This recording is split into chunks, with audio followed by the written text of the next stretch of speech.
Good afternoon, Mr. Chair and members of the committees. I am Sanson Antioquia Buenaventura, a retired police officer with the rank of Senior Police Officer 4. I retired from the police service noon pa pong December 31, 2008. Mula noon, namuhay na po ako bilang isang sibilyan. Dati po akong security driver ng dating Mayor Rudy Duterte sa Davao City na naging presidente ng Pilipinas.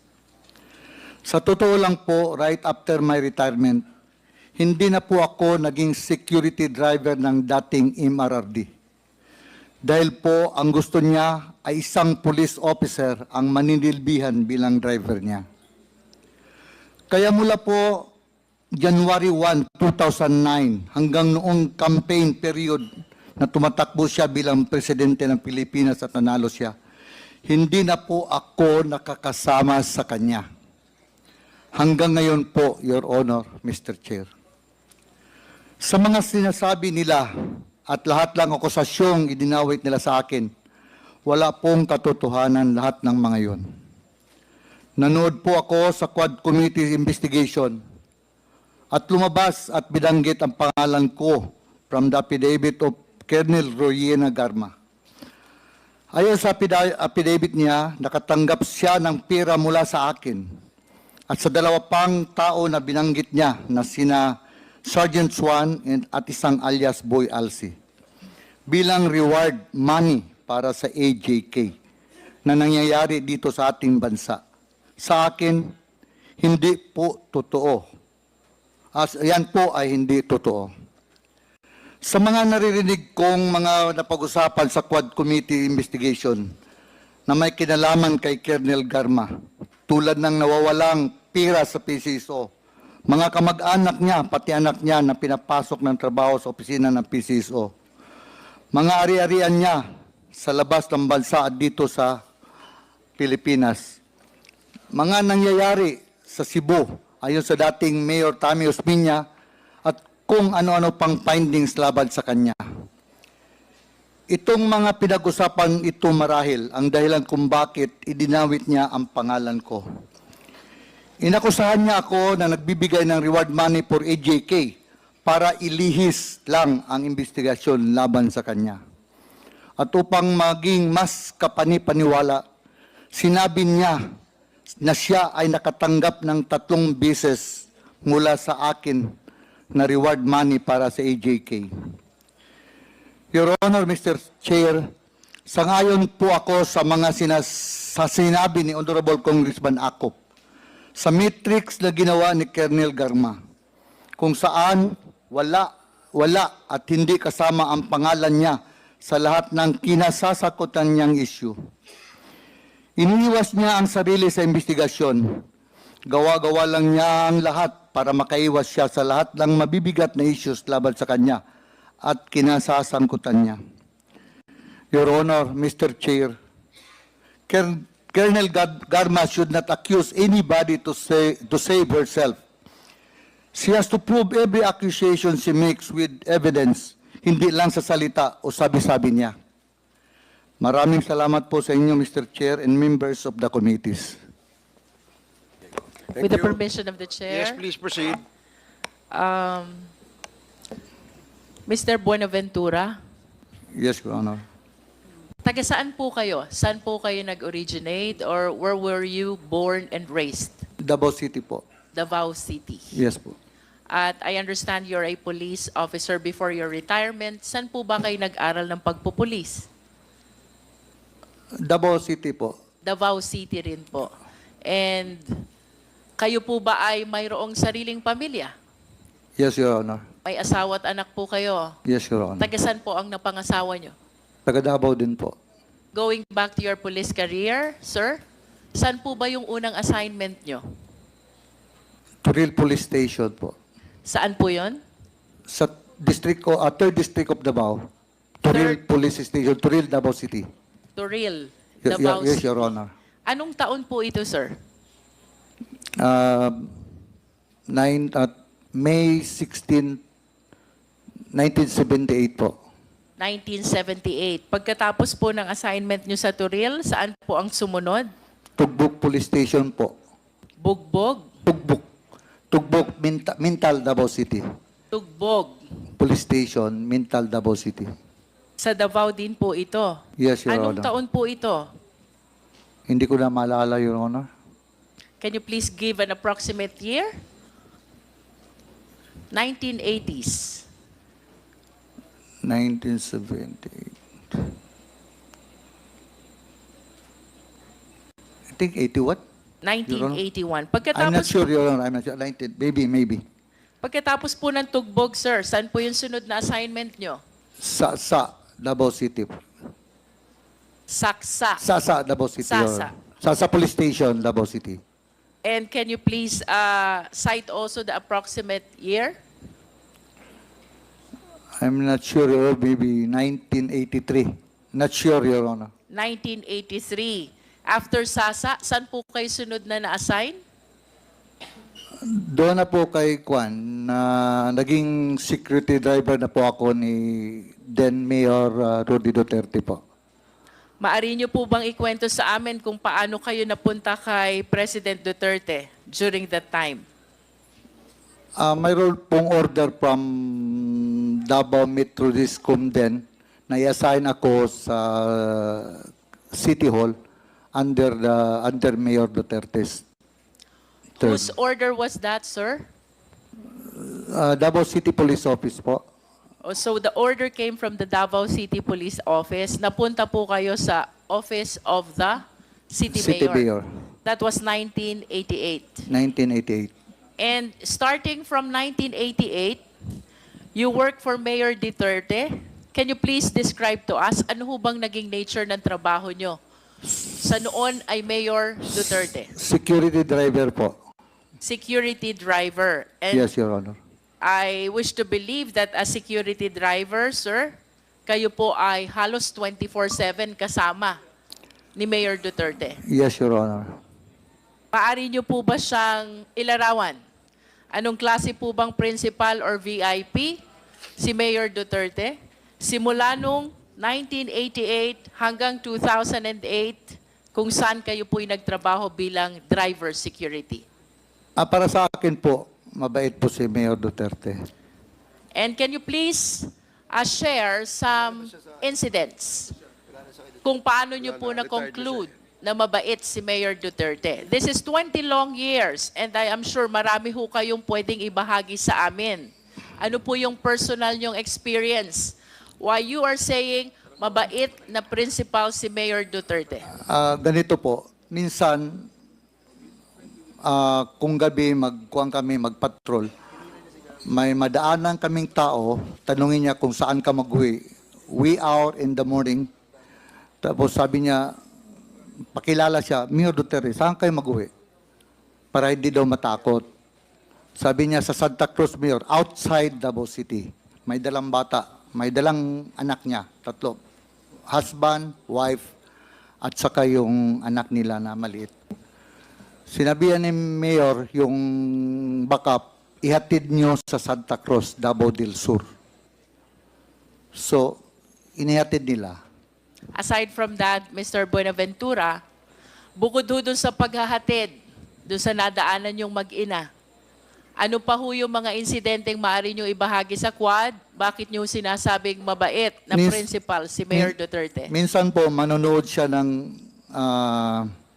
news every afternoon, 5 p.m.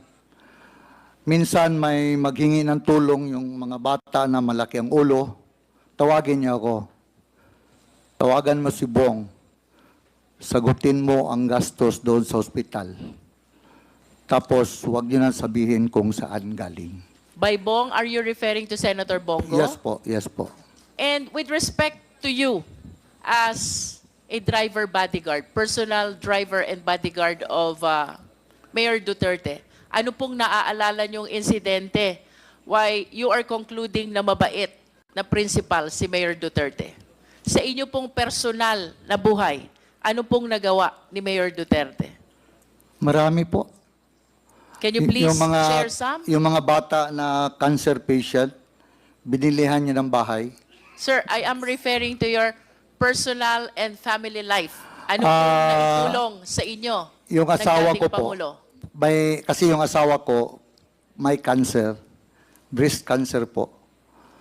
Tapos sabi niya, anong problema mo? Sabi ko, okay lang sir. Sabi ko, okay lang. Tinawag niya si Bong, Bong, tulungan mo si Sunny.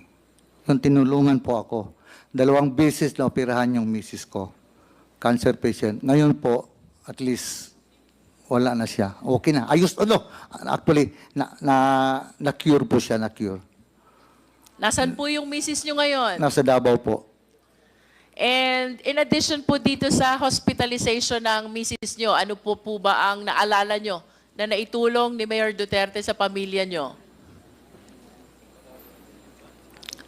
Wala naman po, kasi ako po, talaga, may sinabihan si Mayor. May sinabihan siya na yung guwan, sabi niya, son, sabi ni Mayor, ito si, not to drag myself, ma'am. Sabi niya, ito si Sunny, wala talagang binigay sa akin tong problema.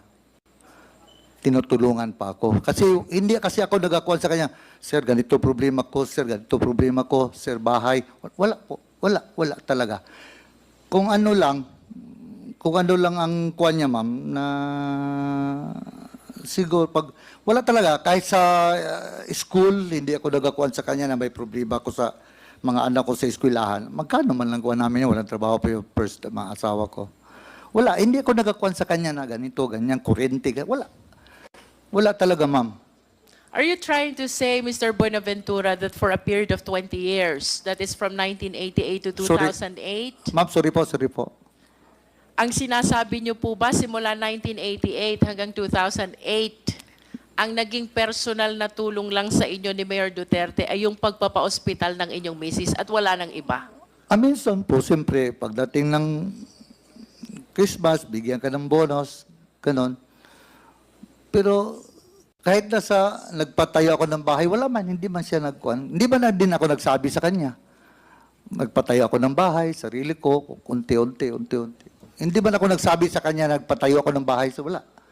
In other words, Mr. Buenaventura, aside from the modest gifts during special occasions, ito lang ang naaalala niyong naitulong na personal sa inyong pamilya, ang hospitalization ng inyong breast cancer na misis. Mayroon naman, ma'am, pero hindi ko na makuha niya. Mga konti-konting bagay.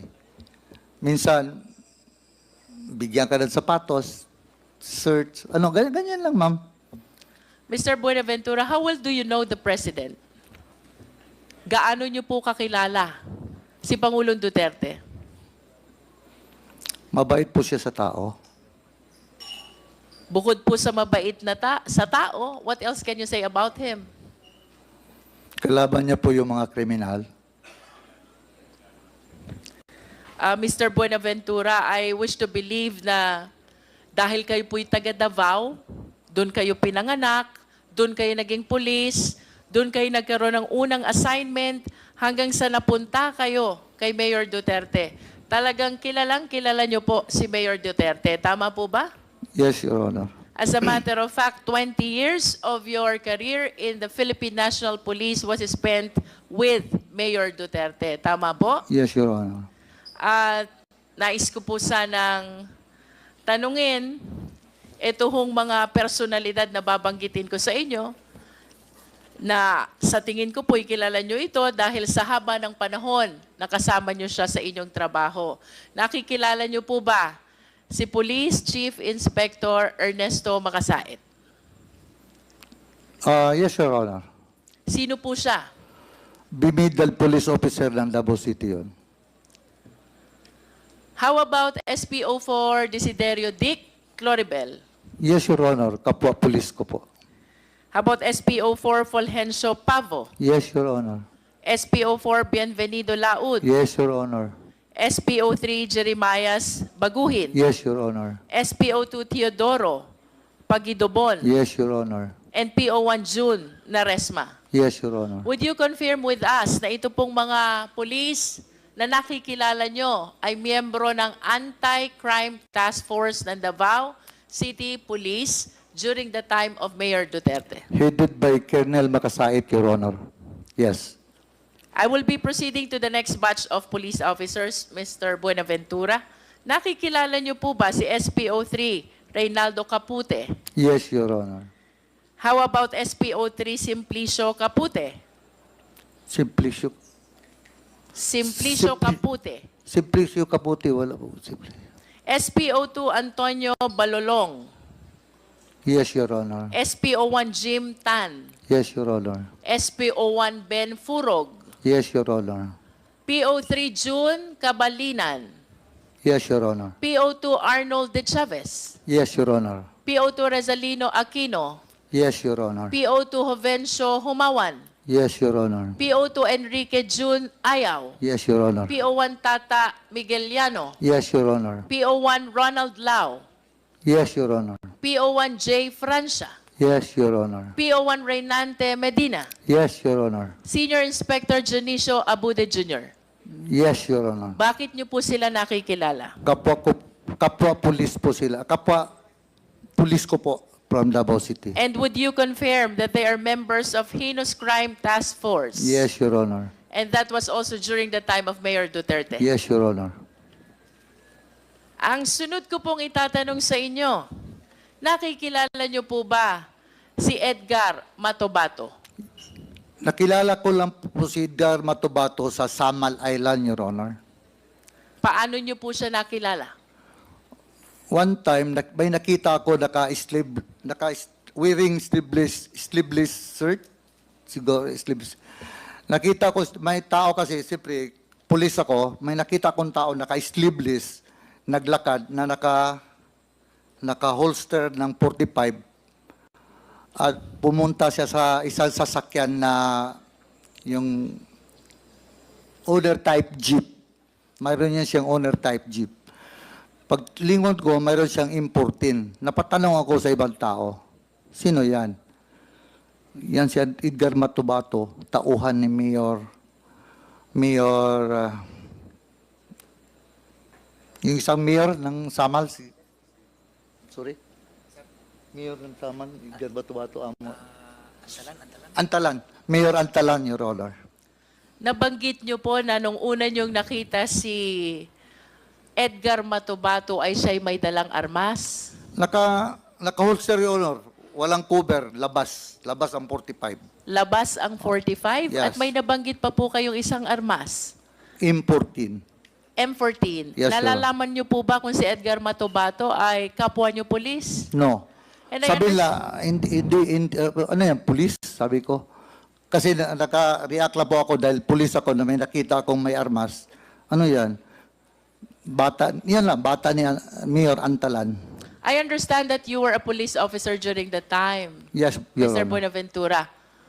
Did you not bother to prompt Sabi kasi Edgar nila, Matobato? sabi nila member ng CHDF, Ano po yun? Civilian Home Defense Force, Your Honor.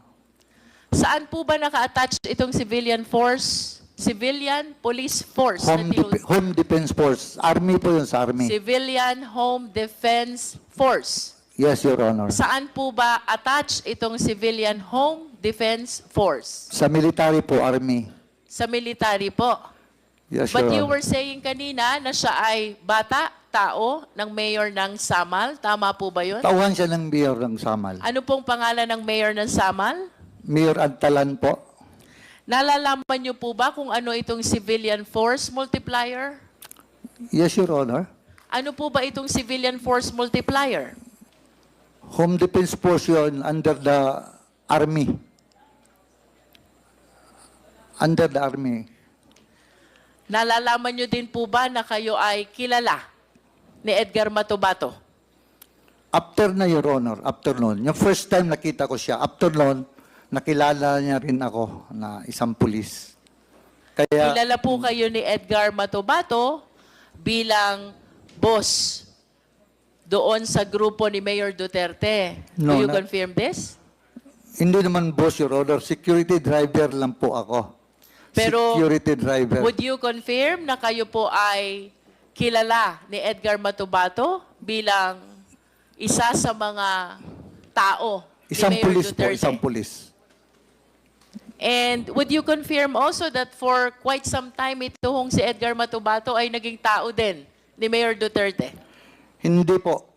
Not at any point in time. Narinig ko yung sabi niya na naging security siya ni Mayor Duterte. Hindi po totoo yan. Hindi totoo. Na naging security siya ni Basti, naghatid sa eskwelahan. Hindi po totoo yun. Hindi po totoo. Ang security ni Mayor Duterte, puro pulis. Mr. Buenaventura, may mga babanggitin pa rin po akong pangalan dito. Yes, Your Honor. Nakikilala niyo po ba si Chris Lanay? Chris Lanay. Hindi ko makuha mo, Your Honor. Si Andong? Hindi ko kilala, Your Honor. Si Jopet? Hindi, Your Honor. Si Alvin Laod? Pulis din yun, Your Honor. Alias Boboy Maldito? Hindi, Your Honor. Alejandro Casas alias Toothpick? Yung bata ni Juan yun, Your Honor, ni Las Cañas. Si Boy Pondoyo alias Boy Chacha? Sa City Hall po yun, Your Honor. Alias Inchik? Hindi ko kilala, Your Honor. Jerry Troso? City Hall po, Your Honor. De la Serna Brothers? Hindi ko Sina kilala. Ayan, Yoyin, at Jongjong? Hindi ko kilala, Your Honor. Duhilag Brothers na may pangalang Roland, Yanyan, Alan, at Valentin? Hindi ko kilala, Your Honor. Ayon po sa ating mga source, Mr. Buenaventura, ang mga nabanggit pong pangalan ay mga miyembro ng Davao Death Squad. At ito po ay ayon kay Arturo Las Cañas. Ano pong masasabi nyo rito? Yan po ang sabi ni Las Cañas, Your Honor. Dahil sila, nasa heinous crime sila. Ako, security driver lang po ako ni Mayor Duterte. Wala akong kuwan doon. Isang unit sila doon sa pulis. Dito lang ako kay Mayor Duterte. Do you confirm that Davao Death Squad exists? Yun sa newspaper, sa media. Do you know Arturo Las Cañas? Yes, Your Honor. Do you know Jose Basilio? No, Your Honor. Las Cañas, Basilio, and Matobato. All of them are members of DDS, Davao Death Squad, and they are identifying you bilang taong dinadaanan ng mga orders ni Mayor Duterte. Ano pong masasabi nyo dito? Ganito po yun, Your Honor. Heinous crime headed by Colonel Makasait. Si Colonel Makasait, SPO4 lang ako. Dati SPO3 pa. SPO3 pa ako. Kung ako mag-order sa kanila, Your Honor, Colonel Makasait, bumidal police officer ng Davao City, maniwala sa akin yon. Maniwala sa akin yung si Colonel Makasait. Mr. Chair, Yes, Congressman Akop. maniniwala sa iyo No. kasi ikaw ang palaging kasama ng mayor. Pero hindi Pero ako... naman talaga, di ba? Yes, sir. Galing ako As, sa as servisyo, driver, alam ko yan as driver security, Your Honor. Hindi, Driver pero security lang po ako. Pero kung may iutos yung mayor sa iyo, iisipin nung kakausapin mo, galing kay mayor talaga yan. Di ba? Wala mang giuto sa akin na ganyan, Mayor. Iba yung sagot mo sorry. kanina. Your Honor. Hindi ko naman sinasabi kung may iniutos sa iyo. Yeah. Pero yung sinabi mo na hindi pwedeng sumunod si Major Makasait sa iyo, susunod yun dahil ikaw ay driver bodyguard ni Mayor. Kalakaran yun, di ba? Maski naman sa serbisyo, ganun eh. Di ba? Pares tayong galing sa serbisyo, kaya alam ko yan. Kaya huwag mong sagutin si Honorable Luis Ron ng ganun. Ang tamang sagot mo, hindi naman ako inutusan ni Mayor. Di ba? Mr. Buenaventura? Yes, Your Honor. Yes. Thank you, Mr. Chair. Mr. Buenaventura, sino po si Superman? Hindi nyo rin po ba alam? Yun ang call sign ni Mayor. Doon may radyo pa kami. Superman. At least you confirm Yes, Your Honor. that Superman is Mayor Duterte. Yun ang call sign niya sa radio. Yes, and he is actually called Superman by DDS. Do you confirm that? I do not know, ma'am. I do not do. Hindi Sa niyo amin po lang yun, alam? ma'am, sa radio. Sa radio, ma'am. Yan ang call sign niya sa radio. Sa amin yun. Everybody in DDS call Mayor Duterte as Superman. Sino pong DDS, ma'am? Mr. Buenaventura, Yes, Your Honor. are you not confirming to the Quadcom the existence of the Davao Death Squad? Narinig ko lang yan, ma'am, dahil ang nagbigay ng pangalan yan is media. Did you watch the Senate investigation where the President appeared? Yes, Your Honor. And did you watch him confirm that there is Davao Death Squad? Siya po, Your Honor. Yes, Siya po ang may did sabi. did you watch him confirm? Yes. Napanood niyo po ba yon? Yes. And napanood niyo din po bang sinabi niya na si Senator Bato ay kasama doon sa Davao Death Squad? Narinig ko po, Your Honor. And of course, you've heard already that Las Cañas is also confirming that there is Davao Death Squad. Sa kanya, si Arturo Las Cañas po ang may sabi din sa kanya. Yes, and even Matobato is confirming that there is Davao Death Squad. Matubato. Yes, Your Honor.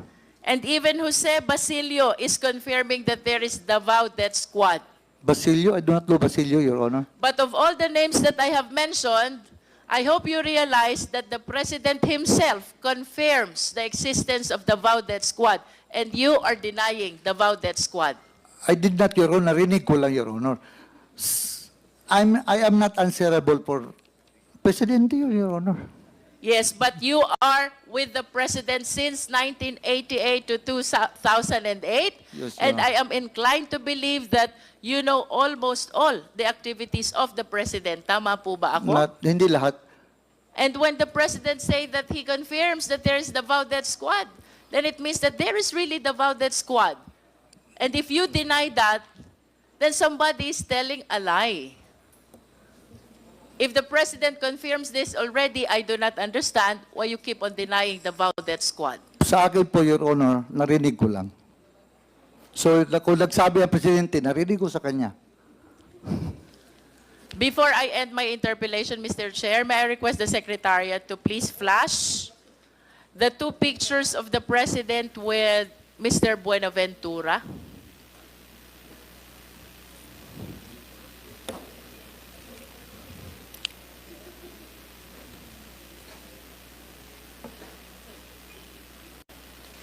Can we have the two pictures, Secretariat, please? This is only to bolster the fact that Mr. Buenaventura has been with the President since 1988 up to 2008. And for 20 years that he was working with President Duterte, then Mayor Duterte of Davao City. I wish to submit, Mr. Chair, that he is aware of all the activities then of Mayor Duterte.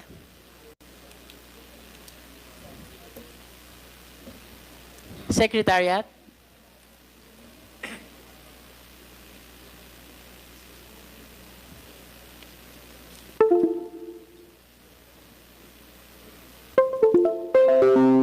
For my last question, Mr. Buenaventura, ang sabi niyo po kanina, mabait si Mayor Duterte. You confirm that? Yes, Your Honor. Kung ibabalik ko po yung inyong nakaraan and if you will be given the choice, sino pong gusto nyong maging principal nyo ulit? Si Mayor Duterte po ba ulit? Yes, Your Honor. That's how you admire, idolize, respect, and care for the former president. Tama po ba?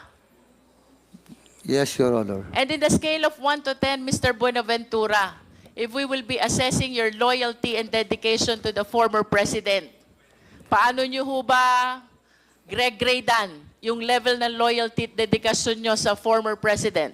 10. 1 being the lowest and 10 being the highest. 10. And with a grade of 10, you will not say anything that will harm the president, yes or no? Sorry, ma'am. And with a grade of 10, ibig sabihin, yun po ang pinakamataas na loyalty at dedication na ibinibigay nyo sa president, you will not say anything that will harm the president. Yes. Yes, Your Honor.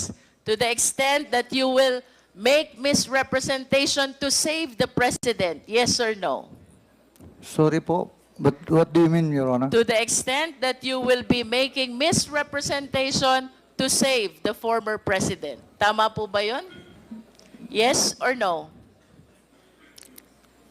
Yes, Your Honor. With that, Mr. Chair, then I wish to believe that the representations that he is giving Mr. to us Chairman, right now, Can you kindly Are not translate that entirely to Tagalog? Para Mr. Buenaventura, Sorry. kanina po tinanong sorry, ko ma'am. kayo Sorry, Your Honor. kung atin pong gragraduhan ang inyong loyalty at dedication sa inyong naging principal for a period of 20 years. One is the lowest, and 10 is the highest. 10 po. Ganon po kataas ang loyalty at dedikasyon nyo sa dating presidente. Tama po ba? Yes, Your Honor. At dahil sa napakataas ng inyong loyalty at dedikasyon sa kanya, hindi po kayo magsasabi ng kahit na anong ikakapahamak niya. Tama po ba o mali? Tama po. At kung kailangan nyo pong magsinungaling, magsisinungaling kayo, mailigtas nyo lamang siya. Hindi po. Tama po o mali? Hindi po. Because you are loyal and dedicated to the former president. Wala At namang... kung kailangan nyo pong magsinungaling to save the former president, gagawin nyo rin pong magsinungaling. Tama po o mali? Tama. Because you graded your loyalty and dedication by 10. At kung kailangan nyo pong ialay ang buhay nyo, mailigtas lamang ang dating Pangulo, gagawin nyo din po ba yon? Yes, Your Honor. See? Kung kaya nyo pong ialay ang buhay nyo, mailigtas ang dating Pangulo, the more reason na kaya nyong magsinungaling, mailigtas lang ang dating Pangulo. Can we please flash the pictures?